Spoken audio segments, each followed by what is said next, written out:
Hi YouTube, it's Jake Chasen here, and today I'm going to be unboxing and reviewing Logitech's slim keyboard and hardshell case combination for the iPad Pro 12.9-inch first and second generations. In past versions of the iPad Pro, Apple has sold both a smart keyboard and a smart case, such as this, which protects both the front and the back of the iPad Pro.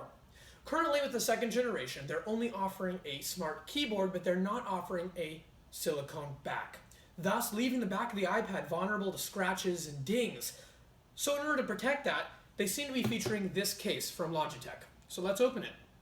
So first it has a magnetic little latch over here. I'll open it up and you can see it's like a diorama-based display, which has some images of it in use. You can see it in backlit mode. One unique feature of this keyboard is it is backlit.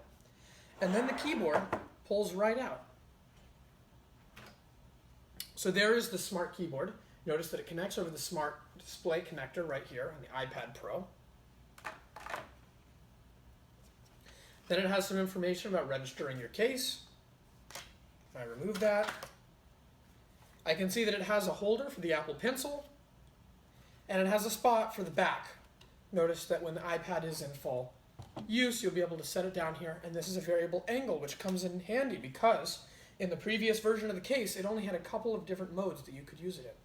So here I have my second generation iPad Pro. You can tell that this is the second generation product because of the camera. The camera protrudes from the back as well as having a flash underneath it, whereas on the first generation the camera is flush with the back and it only has a spot for the microphone. That makes the cases not work well between the two of them because original cases that were designed for the original iPad Pro will not fit this because the camera has changed size and the opening has changed shape because of the flash. So now I'm going to insert the second generation iPad Pro into the Logitech case. This is a hard shell case, unlike Apple's neoprene case.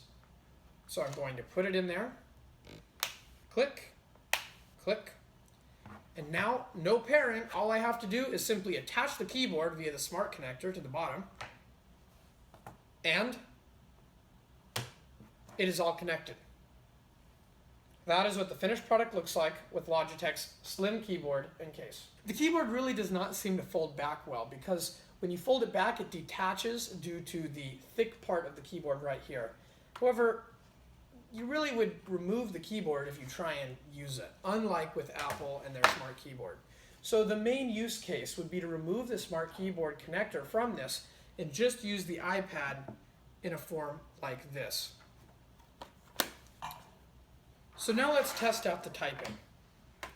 An interesting part about this keyboard, which it doesn't feel with the other Apple keyboard, is that it really feels like there should be a trackpad right here, but there is no trackpad.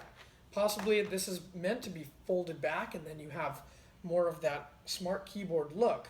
When you pull it back, you can get a similar design to the original iPad Pro. Now we can compare the two cases, and you can notice the similarities and the differences between them. The main difference is really that the iPad's case from Apple seems to be thinner, and overall, no gaps in between the keys, whereas Logitech's uses a more laptop-like keyboard with actual physical keys. However, on Apple's, you were kind of stuck with this one angle. It was a one-size-fits-all solution. With Logitech, you can go to the two extremes. You could go pretty flat vertical, and you could do a pretty horizontal version of this. Another difference is, as I've demonstrated here, the backlighting capabilities. This keyboard is backlit, as you can see, whereas this keyboard is not backlit.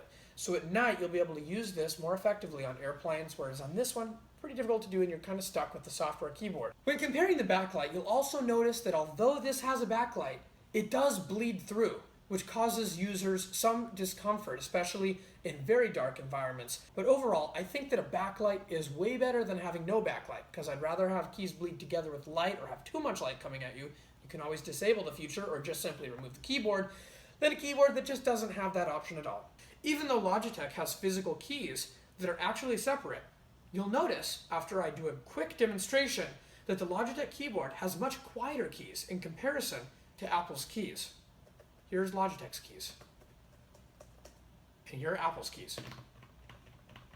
Apple's keys are a lot deeper, and they're also a lot louder, interestingly enough. So the next point of comparison is where one could put the Apple Pencil.